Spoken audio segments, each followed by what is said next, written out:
Good morning, everyone. Morning to you, Leo. Morning, Leo. Morning. Welcome to the CBD Revitalisation Subcommittee meeting today. Firstly, thank you all for being here. Our Deputy Mayor, Jeff Taylor, is available today, so I will be chairing the meeting, and it is pretty exciting because it is my very first time to chair a subcommittee meeting, and I am looking forward to it. I also would like to welcome Councillor Maria Huerta to the subcommittee. As the chair of the Economic Development Committee, I'm sure she has a lot of valuable insights to bring and to contribute. Right. Are there any apologies other than Deputy Jeff Taylor? We haven't got one from. We haven't received one from Councillor O'Leary, but we had the only one from Deputy Mayor. Okay.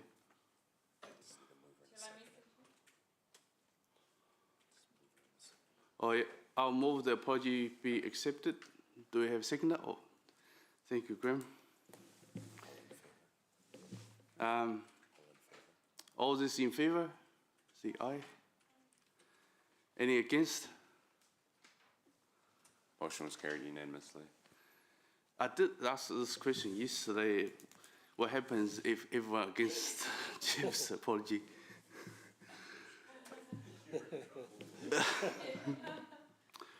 Right, item number 2, confirmation of agenda.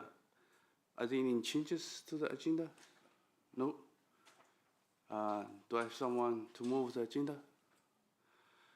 Councillor Jimmy, thank you. A seconder, please. Thank you. Councillor Maria.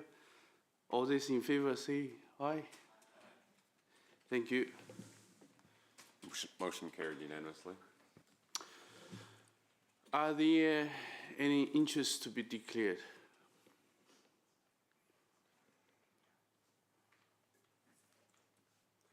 Nope, noted. Item number 4 is a public forum. I believe we have 2 speakers today. I was told each one of you have 5 minutes. Peter Boss isn't here yet, so we'll start with Stuart. Oh, Stuart, you want to come over first? Yeah, thank you. Mr. Stuart Oakley. There we go. You can.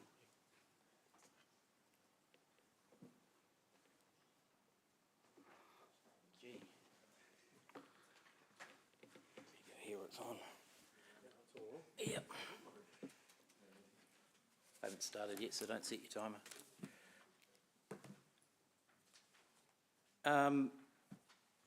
Forgetting about, actually, I was going to address the cost of signs, and then I found out there were 5 thanks to Mesh at $25,000 a sign, which seems extraordinary to me, but anyway, that appears to be a done deal now. Unless you guys don't sign it off today. It's up for signing off today, the signs, is it? And the CBD one. Number 4, I thought, as part of the Garden Place amendment. Okay, anyway. Right, so on to the transformation of Anglesey Street. I've got a couple of prior questions to this, but I've got this one. Why are we still pushing the transformation of Anglesey Street, a major thoroughfare of 4 lanes for cars, buses, delivery vehicles and emergency vehicles, into a logjam of bus lanes for barely used buses, because they are at the moment. There are a few routes that are widely used, but general routes don't seem to be, apart from being transit routes to the transport centre and back out to other areas of the city.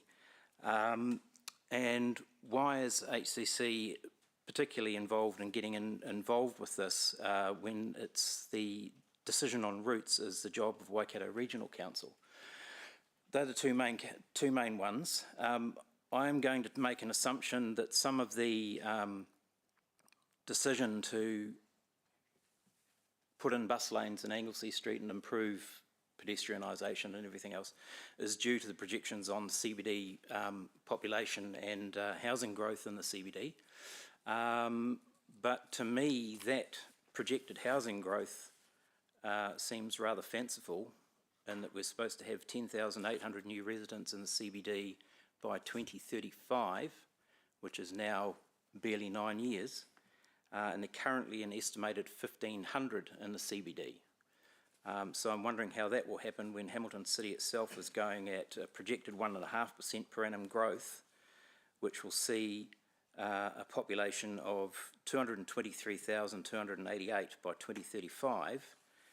And if the CBD was to grow to 10,800 was to grow by an extra 10,800 by that time, more than 35% of all Hamilton City growth would have to be in the CBD, which seems unrealistic to me.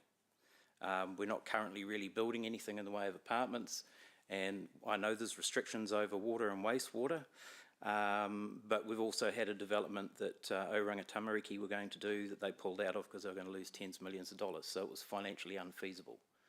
So I am wondering where this growth is likely to come from, and I know there's fringes of the CBD that are included, which is the lake and River Road, but that still, to me, is, unless you're going to include the development at Te Rapa, 10,800 extra people by 2035 does seem fanciful, and that's primarily where I'm at. I don't necessarily see 1.5% growth per annum as fast. It may be the fastest growing, but to do the CBD on its own, it would have to get 24% per annum growth in population between now and 2035.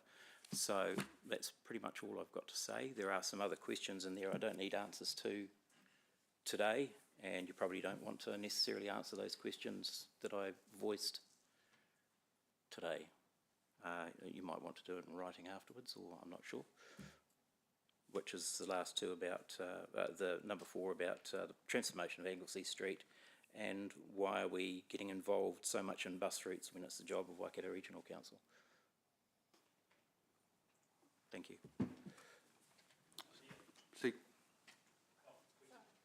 Sorry, what? Thank you, Stu. Yeah, if members have questions, we'll take them now. Oh, yeah, sorry. I appreciate your submission. Yes, you're right. You know, the delivery of the bus service is the regional council, and then city council pay for the infrastructure. So there's obviously a combined approach there. But in terms of the CBD, you know, as you say, you know, in your view, the population growth won't be as high as projected. So are you arguing for less investment in the CBD because of that, or like what specifically are you arguing in relation to that? There's some significant investment going into the CBD based on the projected population growth, but then that's not part of the agenda of this meeting, unfortunately. You know, we've got a major project going on at the lake that's one of the founding reasons for that project is the population growth in the inner city. That to me is step change growth, not incremental. Thank you. Me? Thank you, Stu. I now invite Mr.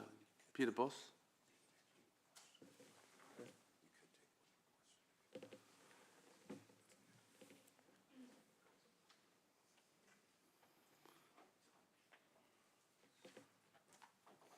Did the, has it been shared around the my email?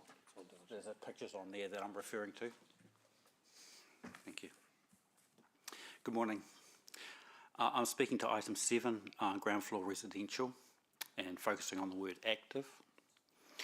Ground floor residential means safety is one door knock away, 24 hours a day. In Amsterdam, if a building is vacant or inactive for over a year, the owner could be fined up to $18,000. Delft City Centre strategy, we cannot rely on shops to create a better public realm. Therefore, most of all residential living on ground floor. Varaling Living Centre program says more residents create a buzz even outside shopping hours, atmosphere and ensure more spending. Realisation of homes is a distinct solution to transform vacant commercial buildings. The purpose of a subsidy is to stimulate the transformation of buildings from retail into residential. Ski Dam. There are many empty shop fronts. Many of the remaining shops are only open 3 days a week. Ground floor housing is not permitted in the retail part of inner city and 30 other locations. The photo below shows the main shopping street in Ski Dam and the edge of the town square. The city of Spakenissa is perfectly planned based on a strong centric strategy and built in the 1970s. It thrived into the 2000s. Today, many of the children have left and it is now a city with an older average age, with different needs, and about a quarter of the retail space is vacant. There's an image of how it sees itself as a centre, and there's a zoning map showing yellow as the mixed-use ground floor. Area 1 on the next map is mixed-use ground floor, with a high concentration of cafes and restaurants and almost zero vacant frontages. The ground floor sites that have 25% vacancies is in area 2 and 3. My observation, area 3, both passages are built for ground floor retail with residential above. South Passage is retail ground floor, many vacant with residential above. North Passage is residential ground floor, all occupied, no retail. Main shopping area designed for ground floor retail with apartments above. Area 1, mixed use ground floor with almost no vacancies. At night, Spakenissa and Ski Dam main shopping areas are lifeless. For the person on the street, ground floor residential means places like Amsterdam, Delft, Farreling, West Rotterdam and Spakenissa. Help is only a door knock away, 24 hours a day. People leaving restaurants late are less alone and safer. Hamilton planners are copying and paste from the same dated textbook as the cities of Spakenissa and Ski Dam. All Dutch cities have or have had planners trained at Delft and Amsterdam University. The reason ground floor residential is permitted is a political decision. Planners can find supporting reasonings if they're asked to. Ask them to. Because a vacant building is not an active frontage. West Rotterdam,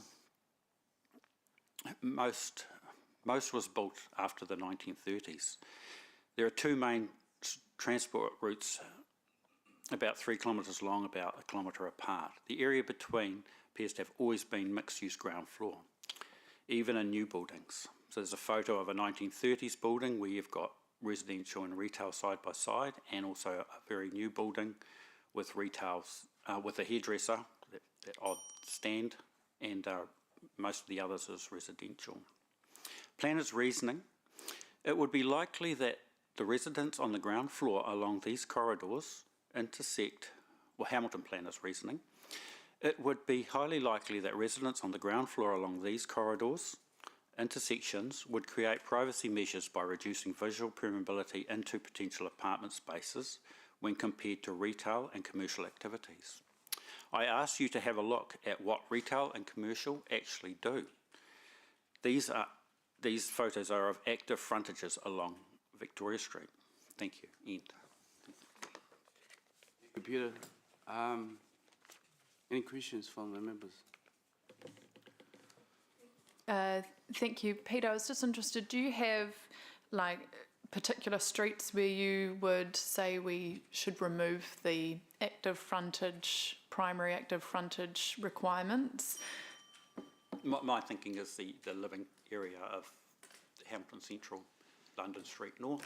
Yeah. Great, that is a scrambled area where activity it's a nuisance activity that's controlled, not the activity itself. What about Ward Street, which kind of the western side, which does veer further away from the core of the CBD?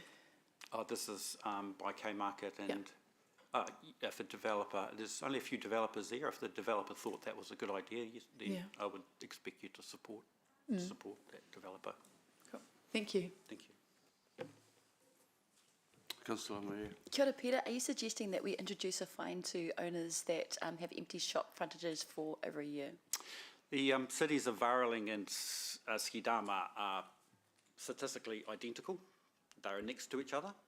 In Skidam, they will allow the, if the building's vacant, they won't charge them for council infrastructure that they don't use.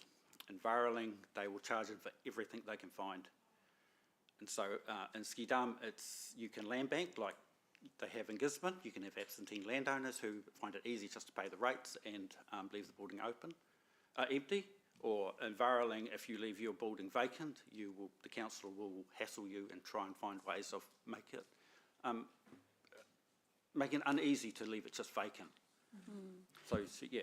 Thank you, Peter. I know we've run out of time, but I'd love to hear your suggestions about how we might get over that problem in terms of going as far as a fine and what we could do to encourage owners to fill their shop frontages, if you have any All suggestions. cities have this,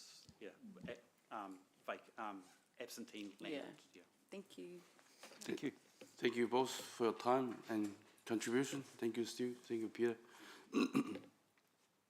We'll now move to formal agenda. Item 5, confirmation of minutes. In item 5, confirmation of minutes from 17th of March 2026, the recommendation is that minutes to be confirmed as true and correct record. Do I have a mover? Thank you, Councillor Jimmy. Second then, please. Thank you, Sarah. All these in favor, say aye. Thank you. Motion was carried unanimously. Thank you. Item 6, Chair's report. I'd just like to make a brief comments before opening up. The key focus here is the upcoming parking review. This is an opportunity for us to set some clear practical principles early, particularly around simplicity, usability, and support the Central City. I'll open it up for questions from members.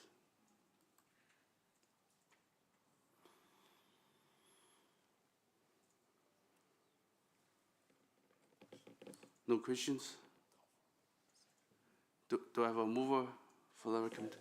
You do? Oh. Just a question, in terms of, have we got clarity yet around whether the bulk of the work for the parking review will sit here in the subcommittee and then go to the City Delivery Committee for that final endorsement where required, or was the plan for it to go to City Delivery? I'm asking just because we just need clarity on the issue rather than having any particular view. Yeah. My understanding, Councillor, is that Councillor Jeff wants to convene a discussion with the relevant staff shortly, just to work through what the review elements could look like. And I guess then the outcome of that would be then to bring that to your committee. Okay. Thank you. One other thing is, my understanding is to move to 7 days a week enforcement. That will be a level of service change that we have to consult on through the long-term plan. Is there anything else that would likely have to be considered in the long-term plan in terms of how we look at the timeframes for this review?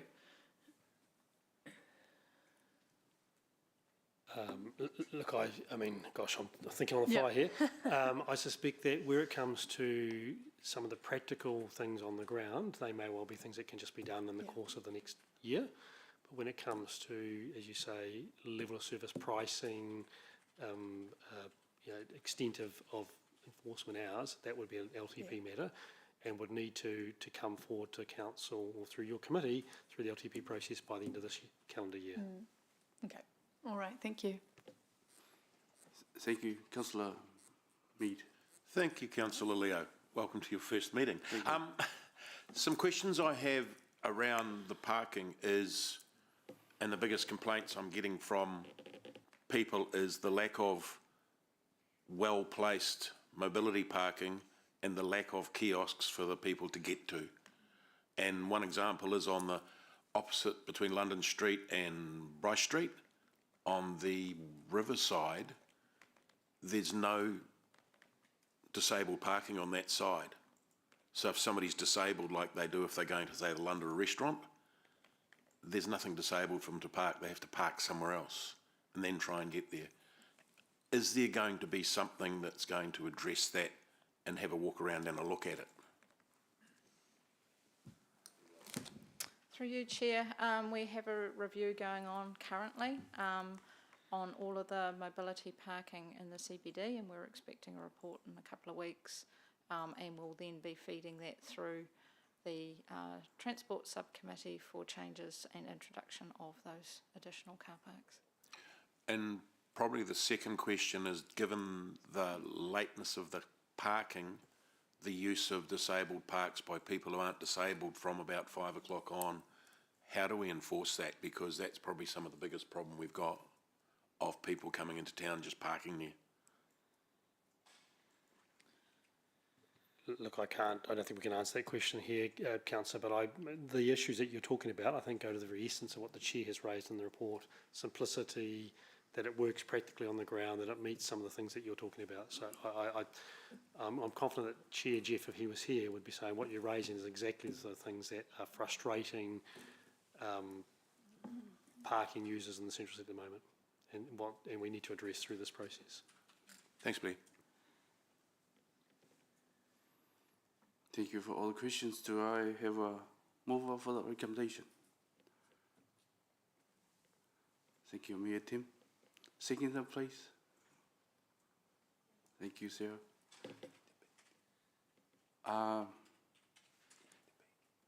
We need to debate. Yeah. So we'll move to debate.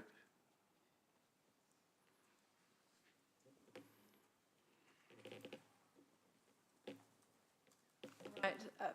Firstly, I want to thank Chair Jeff for writing the report, and thank you, Chair Leo, for taking on today's meeting. I want to just comment around the parking. I think it's there's a really exciting opportunity there for us to think laterally in terms of opportunities for parking. For example, there are privately run car parks in the central city which are close to empty in the evening, yet they are right in the core of the central city in places like Collingwood Street, which are otherwise nearly 100% full in terms of on-street car parking. I've had discussions previously with some car parking operators and developers who have expressed an interest in partnering, and I hope through this we can look to be creative and open-minded and pursue at least a couple of those opportunities to set an example of what can be achieved. Ultimately, it means that we're making more efficient use of the parking that is there, and making better use of what we've got is always a good outcome. I also agree with making parking really simple and easy. Personally, I think it's not necessarily the paying, which is actually a barrier or an issue. It's the process for doing that. And we have a lot of older people in our community who don't use apps and iPhones or even PayWave cards. How do we make the process as accessible as possible for people and as simple as possible? I think that's really important. Thank you. Thank you. Mayor Tim. Thank you, Mr Chairman. Firstly, could I just apologise for having been a few minutes late this morning. I had an 8:30 meeting and was caught out by the fact that this meeting was starting earlier than usual. Secondly, just want to echo the comments that Councillor Thompson has just raised, because if we can find ways of interacting, particularly with business owners of the different car parks that are off street at the moment, that will facilitate happier experiences, easier parking for a huge number of people who we want to come into the city. And I think now that we're seeing really good numbers attending many of the shows at the new regional theatre, we can expect that not only will there be more people coming into town in the evening for entertainment purposes, but you would hope that that would flow through into hospitality as well. So I just strongly echo that plea. I know we've raised it before, certainly Councillor Thompson has raised it before, and I throw my wholehearted support behind that. And I'm very supportive of the principles that the Chair has advocated that we should adopt in his report. Thank you. Councillor Pike. Thank you, and thanks. Congratulations on your first chairing of your meeting. You're doing very well. I think I could pretty much copy-paste Councillor Sarah's points. I really support Councillor Jeff's solutions about working with private businesses. We need to open up a number of options, particularly at night time, to help with hospitality and the events across the city, which we want to enable more. So really supportive of those partnerships and opportunities. Again, with private businesses, I think there's an opportunity to work with them on being backup to apps on the parking meters as a point of as somewhere to go to support if people can't use the app. As Councillor Sarah raised, the mature residents, this can be a barrier and stop people coming into town. So it'd be really good to see in the long-term plan some options, either on the street parking wardens or private businesses that are willing to be points of call for any troubleshooting in the app. Thank you. Thank you. Councillor Strange. Thank you, Chair. Look, I think it's excellent the progress that we're making on the parking. I agree with other speakers in terms of making it easy to understand, easy to use. It's not, it's the way I've said before is it's free parking with registration. So the education program to make sure people do register. And while we work on the parking, it's important we also don't take our eye off the ball in terms of the public transport, particularly with the current fuel crisis. I was pleased to see Mayor Wayne Brown take a pretty strong stand in terms of his view of what the government should be doing in terms of supporting public transport, either making it free or discounted during this time. So I think it's important for us to, to consider our response around public transport, particularly at this time with the current cost of living challenges and the fuel costs. Thank you. Thank you. Councillor Huata. Kia ora, Chair, Councillor Leo Liu, for holding us down in this hui today. You're doing an awesome job. Just in the review, I do support the principles, but I also strongly encourage that we collate and consider data and evidence in this space to support any final decisions that we make. The overall vibe that was felt from the submitters in our last meeting where we talked about parking is that they want us to make a decision and stick with it. None of this wishy-washy stuff, so people know what's going on. Now, I do understand that our more mature residents of the city find the use of the parking meters quite difficult, and also not just our mature users, but some of our younger users too. Now, if you don't have data, if you don't have access to Wi-Fi, then you're a bit stuck. So let's consider that as well, that you actually have to have data to be able to connect to the app to be able to do all of that stuff. So that would be my encouragement, is that we stick to a decision, that we include data and evidence in the review, and that we're actually quite clear about the lost revenue in the decision that we could make. Kia ora. Thank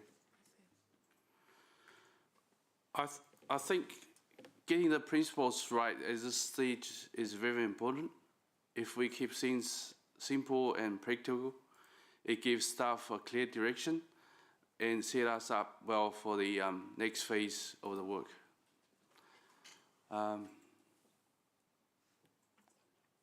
So we have a vote. All these in favor, say aye. Any against? The motion was carried unanimously. Thank you. Item 7. Yeah. Moving to item 7, General Manager's report. I'd like to invite Blair to present this report. Members should know there's additional noting resolution being added to this item, which is related to how 2015 and 2021 Central City Transformation Plan can be used together to guide future decision making. Thank you, Blair. Good morning, Mayor and Councillors. Thank you, Councillor Leo. So just my report really covers 2 substantive items, but also references the role of the Central City Transformation Plan to guide the work program of this committee and how we think about the Central City. And as Councillor Leo has noted, in our discussions with Chair Jeff and Deputy Chair Leo, we are mindful that the 2015 version of the Central City Transformation Plan actually had some really great elements, and we'd like to just work to see what parts of those we potentially can extract and utilise alongside the 2021 Central City Transformation Plan. So that is what the resolution, the additional resolution there refers to. And I also note that the second thing in my report is it talks about priority areas that will guide the work as we head into the long-term plan in terms of the focus from this committee. And my report has identified four themes in paragraph 16, those being, I guess, the look and feel of Central City, the experience of the Central City, how the Central City is connected and how it is activated. I do note that Councillor Sarah has got an additional turning to face the river suggestion, so that is certainly a very strong message. It probably is incorporated within those 4, but equally I think Councillor Sarah's suggestion is a good one. And it also, if you look back to the 2015 version of the plan, that turning to the river is a very strong theme. So we think there are lots of parallels in that messaging. So happy to take any questions on that.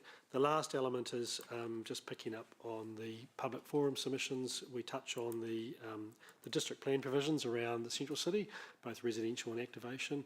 I've got Dr. Juliana here if there's any questions on that particular aspect of the report. So Councillor Leo, happy to take any questions. Thank you, Blair. This report is really about helping us shape the priorities for the long-term plan. I think this addition is very useful that it acknowledges the evolution of the plan over time, while we still allow us to draw on what has worked well previously. So we're open for questions. Thank you, Chair Leo. My question is firstly in regard to paragraph C. Thank you very much for including the suggestion of including turning to the river as a core theme. Currently it says request staff consider the addition of turning to the river. Why does it say consider, and would you be amenable to it saying include? Yes. Okay. Would you support Chair Leo changing consider to include to make it a bit more definitive?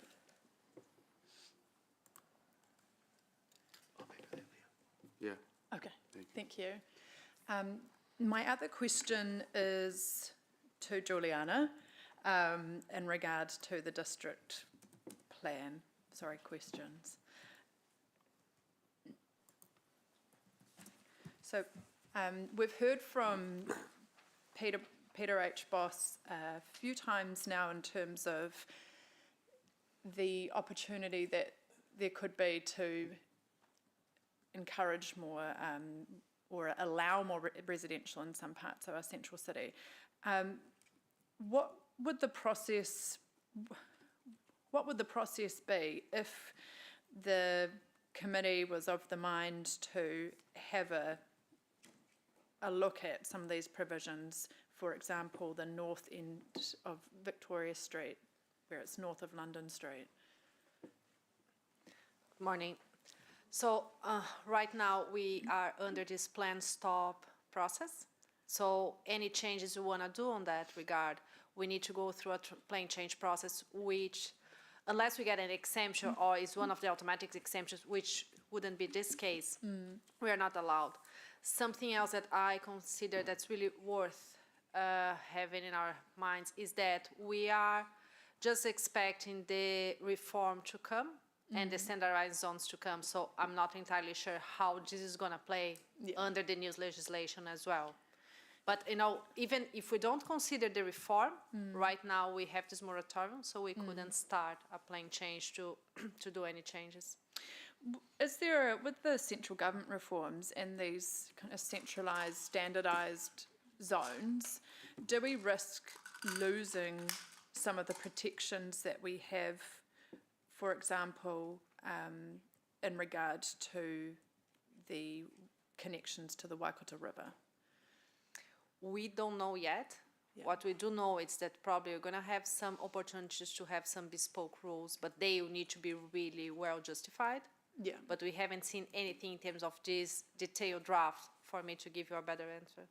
And so we're probably also then not clear on whether the hierarchy that we have for the central city in terms of office space would also be supported or not. We don't know. Okay.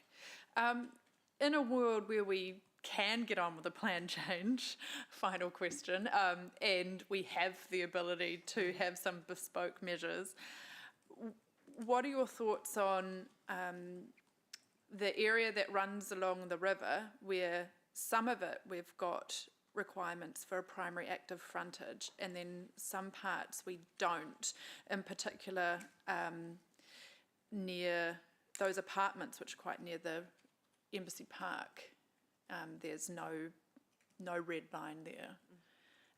If those were to be redeveloped at some stage, could we have future-looking protections for what goes in there? We definitely could. I think if we're in this ideal world, we could do something, it's something that is worth revisiting and testing if it's still valid, if something else that could be done. Okay, thank you. I think, Councillor Sarah, and maybe just to Juliana, once we understand particularly the direction from the government, and it's likely to be through national policy statements, isn't it? I think this conversation will be worth having because I think there are some very meritorious points being raised in the public forum, and obviously I'm sure the committee wants to have a vibrant, activated central city, and including residential. So I think, Juliana, you'd welcome this discussion once we have some clarity, and we can potentially pick that up either through this committee's direction or through Chair Maria, through your committee. Wonderful, thank you. Thank you very much. Thank you, Chair Leo. Councillor Huata. Oh, kia ora. My questions relate to attachment 1 in the report for the activation program scenarios, in particular scenario option gold, nothing but gold, page 19. And my question is about the responsive programming to target key challenges. What does the responsive programming look like, in particular dealing with antisocial behaviour? Morena, thank you for your question. Unfortunately, Erin, who leads this work, can't be with us today because she's on jury duty this week. So she's been working to look at what are the different types of programs that we could do that would have very targeted audience. So a lot of the work that we've been doing in the past has been more broad. So we haven't gone into the detail of what this would all look like because this was about coming up with some sort of broad programs that could be investigated further to design them. So we haven't put the time in from the last committee to this one to design it, but that would be one of the directions when we get that clarity, is to then go away and say if that's a priority area, we would then look at what projects that could be. Excellent, Charlotte. And no doubt Erin will be including the views and some consultation with key people and Definitely, parties yeah, in that area? that is the intent. Okay, with the targeted signature events, can we also include in our examples major events like Waitangi Day and Matariki? Yes, definitely. And if that can be noted as well. Yeah. In terms of support for local businesses and working in partnership with HCBA, can we also consider, because we're wanting to have trails and tell the story of Hamilton, can we also include iwi input? Yes. Kia ora. Make sure that's included. That's all I have. Thank you. Councillor Mee. Thank you, Chair Leo. I've got about 4 questions, if you can probably run through or go through the time. The first one is, if we change the north of London Street, currently those are under commercial activities and commercial activity rating, as are many others around the town. If we need to turn those into apartments or living, it's going to need a change, and how is that going to affect potentially? Will those buildings need to be rezoned as residential, and therefore the rates take will drop? Would be the first question.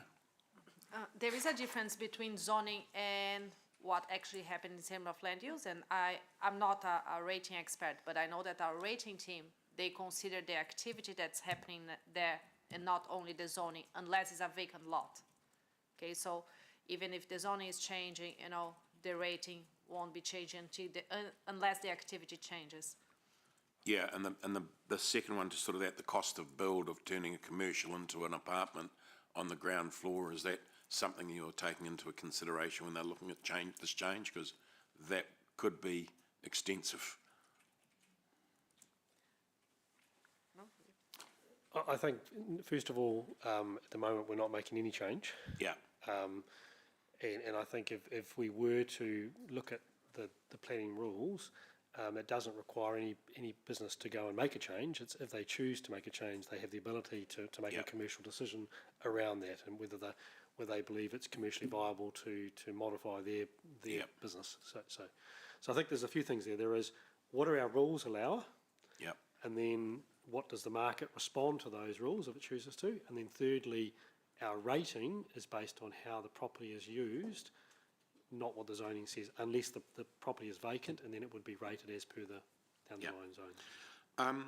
A question on the turning of the city around, given the build problems by the river, we've had a whole lot of different builds going on where it's soft soil, it's things they're finding. Is it completely viable to turn around in a lot of areas because of this? I know facing it, but I know there's been a lot of build challenges of going closer to the river. I think that I mean, and Councillor Sarah may want to also just speak to this, but you know, turning to face the river doesn't necessarily mean building. It means potentially opening up areas such as the plazas, the Victoria and the River site, view shafts, how we think about trees and bits and pieces, and so it's more than just building. I mean, absolutely, there are parts of the central city where the bank is very steep and it's prone to erosion. Juliana's separately spoken around, you know, the risks around erosion points. So those will all be factors, Councillor. But it's not just merely talking about building on the riverbank. Yeah, it's just, at times there's been some challenges for those that are turned around. Yeah, if I could add something. When we talk particularly about the district plan, we shouldn't read the rules in isolation. So even if we talk about, you know, facing the river, etc., we need to remember that the entire district, we have a whole other part of the district plan that look after slope stability, hazards, flooding, you know, natural areas, etc., etc. They still need to be considered. So when we talk particularly around the district plan, we need to remember that is a holistic view. Yeah. Thank you. And my last one is, it's a little bit of a question, but for me, with regards where we are as a council and financial position at the moment, we need to plan on real achievable outcomes, not what a possible might look like in the future. And that's where I'm questioning the growth at the moment. 1.3%, which are best in New Zealand, isn't particularly outstanding. And the massive current outlay of money we're tipping into the central city and Anglesey Street and other things isn't, I know it could be 50 years' time we're going to use it, but right now I believe we need to be a little bit frugal in how we're spending that money. Is that something that's been taken into consideration at this time, because we're not meeting the targets that have been projected? In the next report, we have an update on the IAF program, which is 100% funded by the government grant, and so that certainly can, I'm sure that we can take questions on that part. The investment program for the central city is based on long-term decisions, long-term outcomes, and obviously we have the growth projections for the 2027 LTP coming to council this week. So, Councillor Graham, all those things are absolutely live conversation topics. Okay. Councillor O'Leary. Thank you, Chair. I'm not sure who can answer this question. I'm on page 16 of Diligent. Just a couple of questions for clarification on activation. How will the weighting of any funds that the committee puts towards, whether it's gold, bronze or silver, towards activation be balanced between events, which I'm not so keen on, and placemaking, which I am keen on? How will, what's the idea there? Thank you for the question. So we are really trying to move more into that placemaking approach, and that's what, I guess, looking at it in terms of breaking it down into that gold, silver, bronze is very much the bronze approach is kind of business as usual, that event side of things. Yeah. But by investing more and looking at that placemaking approach, there's a lot more opportunity to do that. So it's very much the team's focus. When I've been talking with Erin about her approach and what she's looking at, it's about just designing up based on the level of funding available. Great, okay. And so who will lead that? Is that's an HCC To be program? determined. Yeah. I think that's the thing. This was pulled together with our best available information to be able to bring it to this subcommittee for a conversation. But it's about looking at who's actually best placed to deliver on those things through the long-term plan decision making. Yeah. And final question. Will we get reporting back through this subcommittee on exactly how effective the investment has been for events and and placemaking? Like, how will we attract that? I'm assuming we might attract it through pedestrian count, spend. Will we get that kind of data when we've launched this program? I think that's a really good question. So that's part of what we were talking about in terms of how we would monitor as well. So we want to bring monitoring into our approach. It's not something that's been the strongest today. Yes, agree. So it's definitely something we were considering when we were pulling this together. Yeah. I think also this coming year with the additional funding that we've got through the Maintenance Improvement Fund that was allocated at the last subcommittee, we also want to look at the impact of that to be able to help in terms of shaping up future programs as well. So trying to get that evidence this year through those investments will be useful. Great. Okay. Thank you. Thank you. Councillor Thompson. Thank you, Chair. Charlotte, I was just interested in whether we could have even a high-level look at what it might actually entail in terms of staff time to do a pilot or trial like Oamaru did, in terms of working with landlords, willing landlords and empty building owners to have pop-up shops, could be pop-up art exhibitions, things that fill those empty stores. And I think, thank you for the question. I think it is possible for us to have a look at what time, because I understand from previous conversations that it's staff time that takes up a lot of that sort of resource for doing that sort of project. So we can bring that for the next meeting, include an assessment around what sort of time and investment would be required. that would be wonderful. Thank you. Councillor Strange. Thank you, Chair. Just a question in terms of the Ferry Bank project. Myself and some other councillors had the privilege of visiting that project recently, and they're making good progress around it. With a mix of private and also grant funding as well. Do we have any intentions to support them in any way in terms of activation, something similar to Victoria on the River, or could that be a long-term plan discussion potentially? Thank you for the question. I'm not aware of anything, but it's not my direct area, so we will take that offline if that's okay, and go and find out if there is anything, and if not, we can bring that back for a conversation too. Oh, thank you. Yeah, I just note there's a concept drawing in the Central City activation. I think it was 2021 or 2015. It was one of the ones, but Yeah, look, my supposition will be that it'll be a long-term plan matter, Councillor Jamie. If it's not part of our reported program, I'm not aware of anything. I'm certainly aware of the earlier concepts for that site. Right, So, yeah. Thank you. If I could just also clarify Councillor Sarah's request, the next report talks about the additional 50,000 that was identified for the activation. I think that possibly where we could look to utilise some of that to help towards some sort of a trial, as you've referred, in terms of some of those shops. So I think that'll be something for us to look at as we come back with some thoughts. Mine's just following on from Councillor Thompson in terms of a potential pop-up art and shop frontages. In the investigation into that scenario, could we please connect with Dr. Jeremy Mel from Creative Waikato, and I'm sure he'll be able to connect us into the art spaces at Wintec, the University of Waikato, Te Wānanga o Aotearoa, and other local artist forums. And can we please investigate the opportunity to be able to promote their art so that we can look at how we can best use resources without putting too much into it? We will do that. No more questions, so I will move the recommendation. Do I have a seconder? Councillor Thompson. Oh, support. Thank you. We'll have.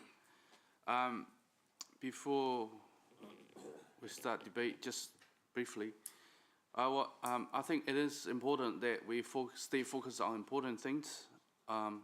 We can't do everything, so being clear on where we want to put our emphasis on will be very critical to go on to the long-term plan. This approach in the recommendation allows us to take a practical view and draw on both original thinking and updated direction, rather than being constrained to one or the other. Ultimately, what really matters is we make decisions that improves the outcomes for the Central City.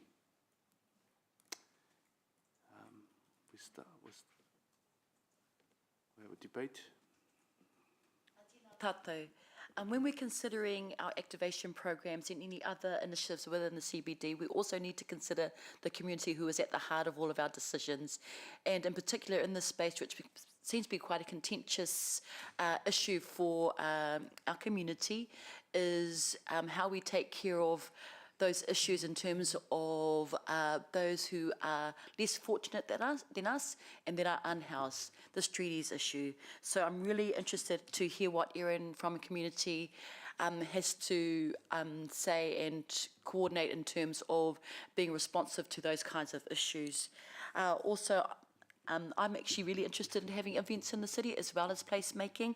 I feel they go hand in hand in terms of telling the story of Kirikiriroa in the first instance, and making a concerted effort to include our river, our awa, te awa o Waikato in those stories is absolutely essential, and I know that the iwi will be 100% behind that whakaaro, that idea. Kia ora. Councillor Thompson. Thank you, Chair. Thank you very much for supporting the inclusion of turning to the river as one of the core themes. If we do it right, we leave a legacy for generations to enjoy. If we miss the boat and things get built out, we could lose the opportunity for generations to provide beautiful, meaningful connections to the river. That is why this has to be a really high priority, in my view, as we think about future investment in our central city. It's also really important, thinking about how we prioritise these themes, that we start with a base level of looking after what we have and doing that really well. I think we've done a lot better over the last couple of years than we have for quite a long time in the central city. Let's build on that and make sure that it feels clean and well looked after as an absolute fundamental baseline. Thank you. Thank you. Councillor Mead. Thank you, Chair. Look, I'm sort of support what Councillor Sarah says. Let's get the basics right before we start putting the glittery stuff on top. look after what we've got, look after it well, and that's our base to grow forward from. And that's where we've got to sit down and see what we can utilise that we have, and then carefully go forward. Thank you. Any more debate? Right. All those in favour of the motion, say aye. Any against? Motion was carried unanimously. Moving to item 8, Central City Transformation Delivery. I'd like to invite Charlotte to present.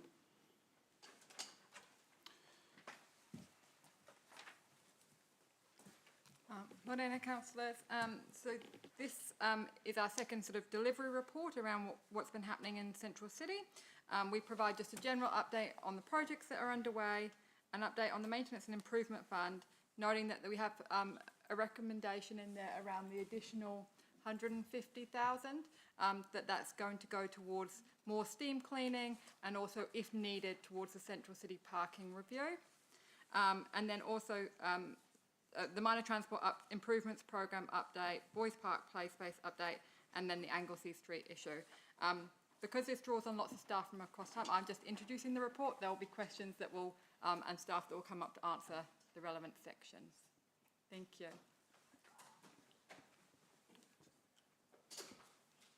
We're open to questions. Councillor Strange. Yeah, thank you, Chair. Yeah, I've got a few questions. The first one is in terms of the cleaning, the steam cleaning. Thank you for your work on that. Practically, do you have any understanding of what type of cleaning device we're gonna look at? And the only reason I ask is because myself and other councillors we've heard from others out there in the community who live in the CBD, and they hark back to a day when there was a certain machine. Minty, you might be able to help me out here. They used to go down the streets around 4 o'clock and clean. The benefits of that unit, I couldn't comment on, but certainly a lot of people hark back to that with great fondness. Maybe just the feeling of getting up in the morning and the aroma and the steam clean. So, where are you at in terms of how you're planning to allocate this budget? Are you going to bring back the yellow machine or not? Was it orange? Oh, it was before my time. I'll ask Gordon. Gordon to respond. You have a pink one. You have a pink machine. I'll ask Gordon to take the Yeah, thank you. Through you, Chair. City of Fragrance. I'll respond to Councillor Jamie's question on that. So we currently have a supply chain partner that does it through the Connect Hamilton contract or maintenance contracts. So they typically come in, I think it's done once a year. So the intent of this budget was to actually increase the level of service, so do it more often where it's required. So we did a couple of areas prior to Christmas and for the opening of the theatre, which looked really good. So the intent of this funding is to actually increase the level of service. Okay, thank you. Second one is in terms of the lighting. So what progress have you made in terms of potentially applying for the Well Energy Trust for lighting now? Now, generally, sorry, Robin. Generally we only apply to Well for parks and those sort of things. But as I understand it, an application for lighting in the garden place, would likely fit the criteria for the Vice Fund. Yes, so we had approval for the scope of that work last Thursday at City Delivery Committee. The next round for Well is the 2nd of June. We don't have the ability to complete a design, work with HCBA, work with Creative Waikato and get the chair and deputy chairs of this committee and the City Delivery Committee all done by that time. So we will be aiming for the December round of funding. Oh, right, December round. Okay, will that still work fine with our planned timetable? any issue? I think that'll be fine. We'll have to talk about whether we can do retrospective or not, and if we can't, we'll just hold off and see. But we'll have chats with the crew at in advance of that, just to see what the likelihood of us being successful is. And that's the Vice Fund, isn't it? The lighting fund. Yes, correct. Yeah. Thank you. Good work. Next one. Sorry, Chair. The 2.3 million funding for the playground at Boys Park, if I understand that correctly. Are we looking to seek out some external funding? I'm thinking particularly the Potters Trust, or other groups like that who fund playgrounds. And I guess linked to that, I noted with interest the Claudelands playground, which is an incredible success around 2 years ago, with the accessible elements included in that. Do you know if there's any interest in an accessible playground like that on the west of the city, and if so, whether it's worth us exploring a partnership in that area? Kia ora koutou. Thank you, Councillor Jamie. In terms of the budget, so the budget allocation for the playground was just over 950,000. Oh yes, the playground part, and yeah, the balance was made up from what was left from the Boys Park redevelopment project. So those were both approved under the previous council. Yep. In terms of the external funding, we have quite a good track record of attracting external funds for playground developments. There hasn't been any applications for the Central City one. We do have plans to approach Potters for the Piranha, one of the next projects. So, yeah. Okay, thank you.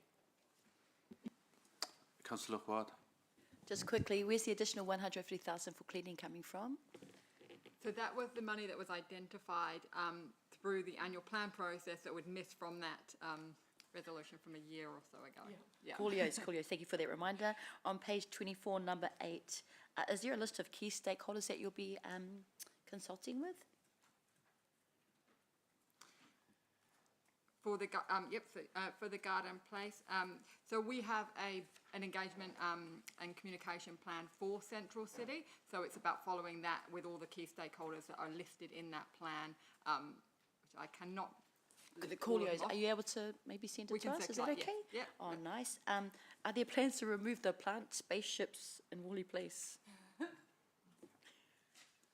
will ask Robin to answer that one, please. Through the Minor Transport Improvements Program, we did have funding for removing the spaceships, UFOs, in Worley Place. That, at the City Delivery Committee meeting, it was decided that we needed to have a think again as to what happens for Worley Place in the long term. So at this stage, there's no plans to do any changes there until we've got a clear direction on what's happening next. Cool as. In discussions with Creative Waikato about any for the lighting, for events and art, and this is probably a question for the chair and the deputy chair, if I could be included in those discussions, just in my role as a creative ambassador as I meet with Jeremy regularly on a fortnightly basis. Is that okay? Yeah. Coolios. My last one is about Boys Park and awesome plan, by the way, love it. Have we considered how we will, looking for the right word, take care of or deal with the streeties that regularly use Boys Park as their hangout spot, who I walk past every day, and they're like, cool as, always give them a kia ora, how you going? So, because it's going to become a playground, right? And then, are they going to move over to Henemore Park up in the trees there, or what's going to happen there? So there has been much conversation about that issue, and Te Whare Korowai were actually actively involved in the consultation and shaping the play space. So we do have partners that will help us ongoing. I think it's fair to say, and Calvin might have a comment, so we're doing the design of the playground with safety in mind and safety front of mind. Historically, there have been streeties in and around that area for at least the 30 years I've worked for council. So, you know, the intention is for all of our community to be able to enjoy the new space. Thank you, Maria. Kia ora. Councillor Mead. Thank you, Chair Leo. Must be question day, sorry. The lights for Garden Place, has the design work already taken place or going place? Because our Chair Jeff was saying that at a meeting we had the other day that the design hasn't started yet or the concept hasn't started yet. That is correct, it hasn't started yet. We only had the scope approved last week. Yeah. And is that going to be, because he sort of said from us as a committee have some discussions about what we thought, or is it going ahead from where? So there was a drop-in session a couple of weeks ago to get feedback that formed up the design brief, if you'd like, that was approved at the city delivery last week. The agreement was that we will work with HCBA, Creative Waikato, develop a design that then gets approved by the chair and deputy chair of this committee and city delivery. So I'll leave it up to those folks as to whether there's any further engagement with either of those committees. Okay.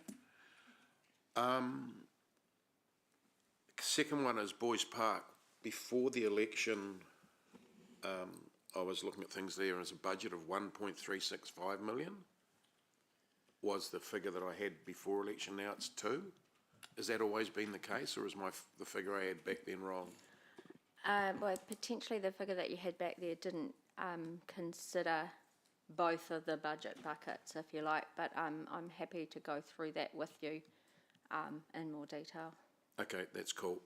And the last one is my love of procurement. Given some of the bench seats and things like that I've seen in the last month, can we ensure that we're buying wisely for the seats around Worley Place and those sorts of things, please? Yes, we all take that on board.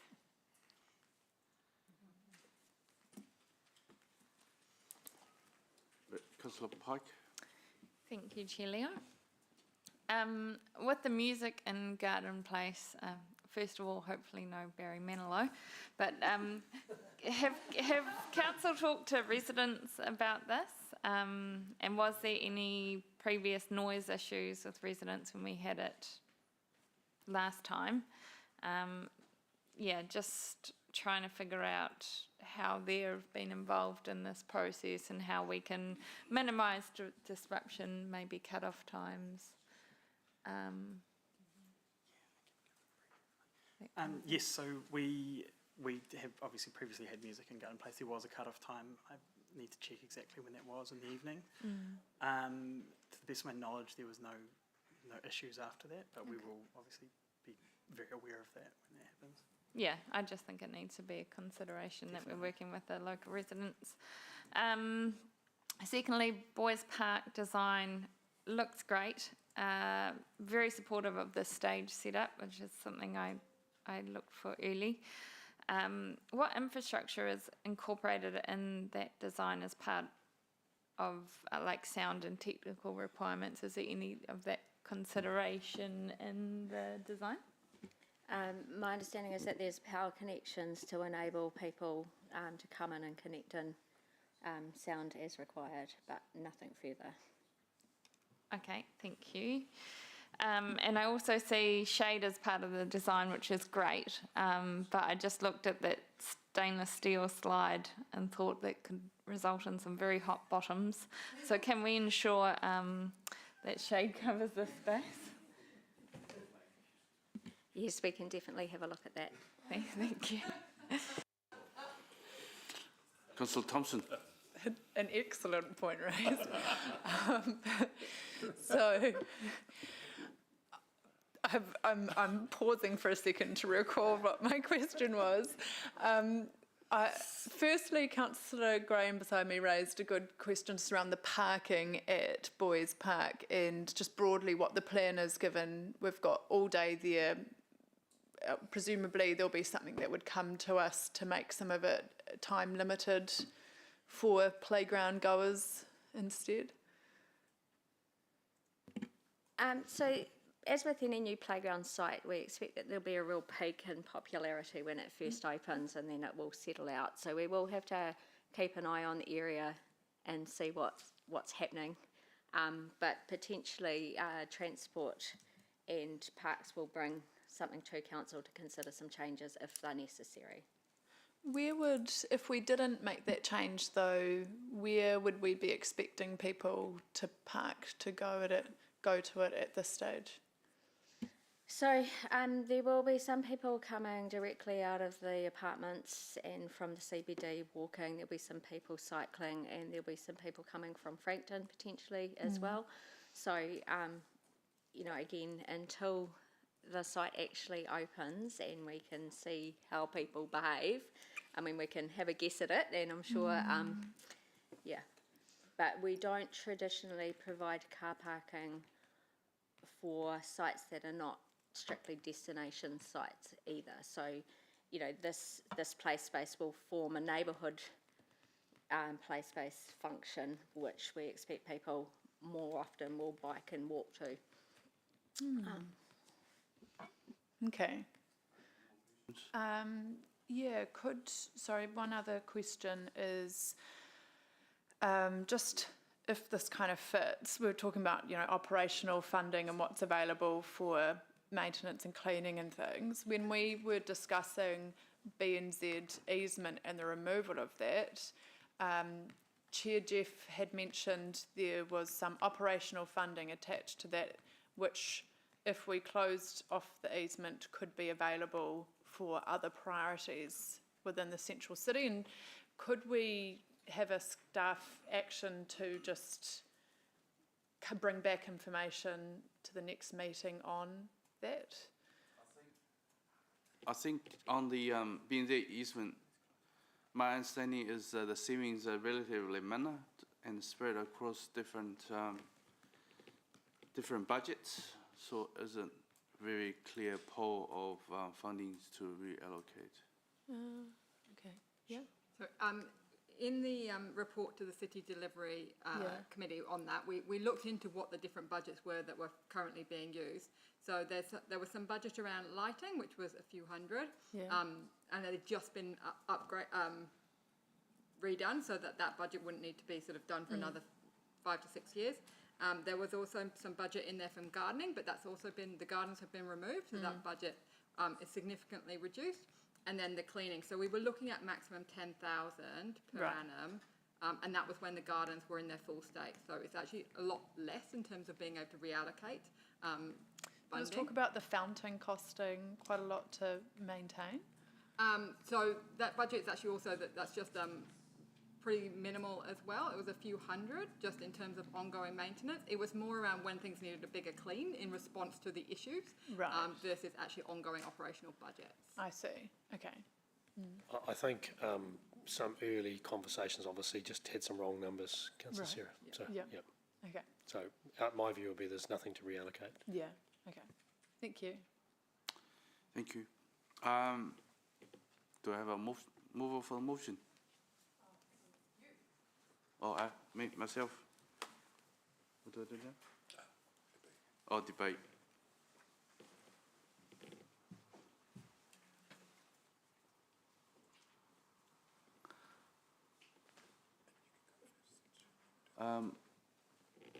Councillor Strange.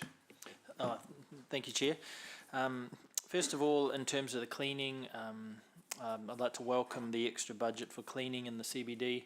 I've heard from a number of people living in the CBD that they want to see the cleaning improve, so they'll be pleased to see that. A lot of them or some of them have also questioned whether we're getting good value for money for our cleaning. I hope that we are also getting that, but I do welcome that extra funding for the cleaning there. The Boys Park playground, well done to all of those who have done the designs there. I think that a playground is absolutely the right thing to have at that park, and particularly as we look to increase those living north of London Street.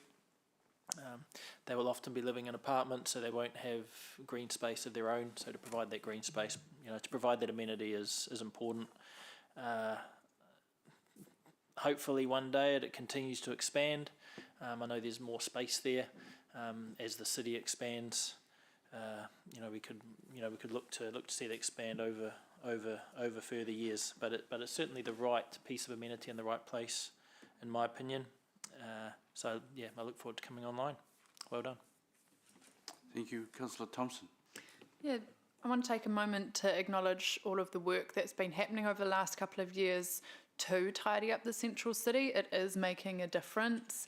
This morning I went past some workers restaining some benches on Hood Street.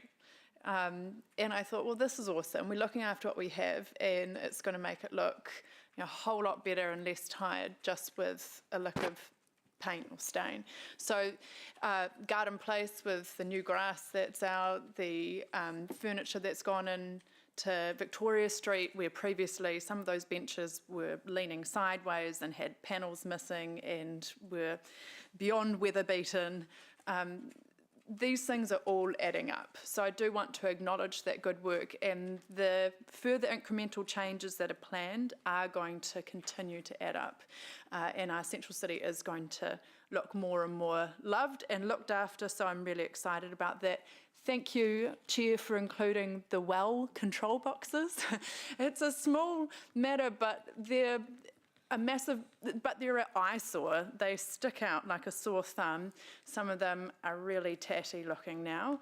I understand in the past Well actually funded artists to do murals on them, and I'd love to see us talk to Well to see if they would support maintaining the look and feel of those boxes in our central city.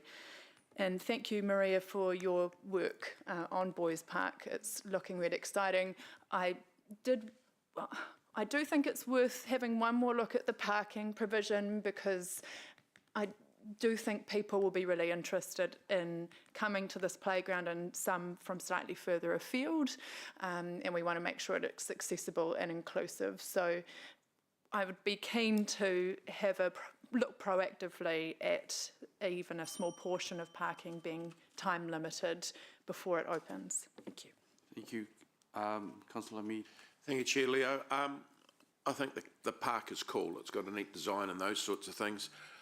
I look at the report, and at times we've got a whole lot of different things lumped together in one report where we pass it. We've got Anglesey Street, we've got different things. If you go through the report, there's a number of different things in it, and we're passing them all as one.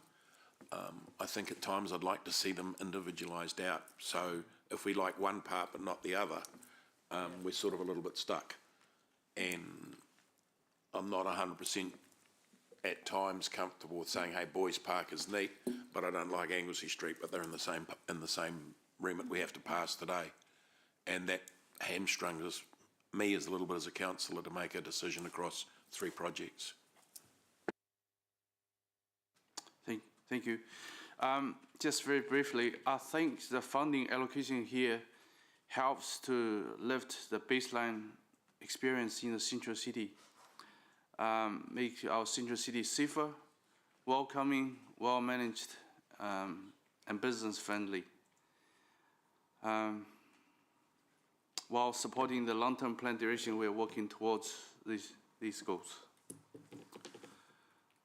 We come to vote. All these in favour of this motion, please say aye. Any against?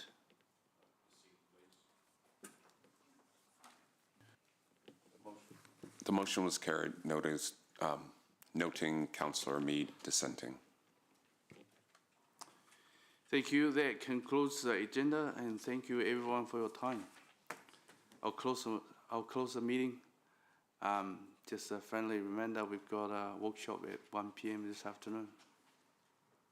Thank you. Thank you. Thank you. Thank you.